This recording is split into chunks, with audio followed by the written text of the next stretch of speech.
सोच कर देखिए, साल 2047 भारत अपनी आज़ादी के 100 साल मना रहा है। पर उस वक्त का भारत कैसा दिखेगा? आज हम इसी बड़े मिशन विकसित भारत एट 2047 के पूरे रोड मैप को समझने की कोशिश करेंगे। तो सवाल यही उठता है कि 2047 का भारत होगा कैसा? ये सिर्फ एक सपना नहीं है, इसके पीछे एक बहुत ही ठोस, पूरे देश के लिए बनाई गई योजना काम कर रही है। चलिए इस ब्लूप्रिंट को थोड़ा और करीब से देखते हैं। सबसे पहले ये समझना जरूरी है कि लक्ष्य क्या है। आखिर विकसित भारत का मतलब क्या है? देखिए, ये सिर्फ एक कहने की बात नहीं है, इसके पीछे कुछ ठोस, मापने लायक लक्ष्य रखे गए हैं। तो विकसित भारत एट 2047 कोई आम सरकारी पॉलिसी नहीं है, ये एक ऑपरेशनल ब्लूप्रिंट है। मतलब देश को पूरी तरह से बदलने का एक एक्शन प्लान। और इस बदलाव का सबसे बड़ा पिलर है एक बहुत बड़ा आर्थिक लक्ष्य, 2047 तक $30 ट्रिलियन की अर्थव्यवस्था। अब इसका अंदाजा लगाने के लिए ये आज की हमारी अर्थव्यवस्था से लगभग 10 गुना ज्यादा है। मतलब आर्थिक ताकत में एक जबरदस्त छलांग। लेकिन बात सिर्फ पैसों की नहीं है, इस मिशन में लोगों पर भी उतना ही ध्यान है। एक अहम सामाजिक लक्ष्य भी है, औसत उम्र को करीब 72 साल तक पहुंचाना। इससे ये साफ होता है कि फोकस सिर्फ आंकड़ों पर नहीं, बल्कि लोगों की जिंदगी को बेहतर बनाने पर भी है। ठीक है, तो इतना बड़ा लक्ष्य हासिल कैसे होगा? इसकी जो रणनीति है वो जन भागीदारी पर टिकी है, यानी आम लोगों की सीधी हिस्सेदारी। और इसके केंद्र में 4 ऐसे समूह हैं जिन्हें इस मिशन का चैंपियन माना गया है। 2047 का ये विजन इन 4 स्तंभों पर खड़ा है: युवा, गरीब, महिलाएं और किसान। सोच बहुत सीधी है, अगर युवाओं को सही स्किल्स मिलें, गरीबों तक अवसर पहुंचें, आर्थिक कामों में महिलाओं की भागीदारी बढ़े और किसानों को दुनिया के मंच पर लाया जाए, तो देश का विकास अपने आप तेजी पकड़ेगा। अब इस योजना को जमीन पर उतारने के लिए क्या किया जा रहा है?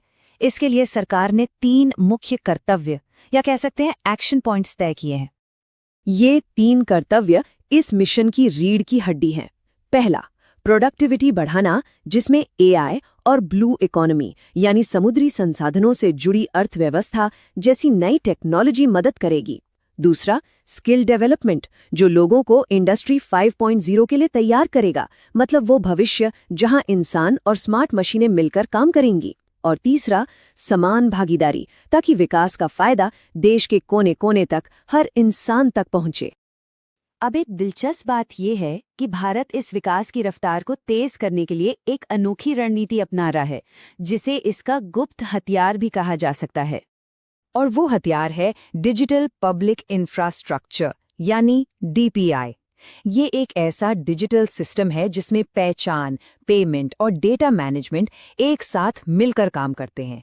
इसका सीधा मकसद है विकास की रफ्तार को कई गुना बढ़ा देना और पारंपरिक तरीकों को पीछे छोड़ देना। और ये विचार कितना बड़ा है, ये इस एक लाइन से साफ हो जाता है।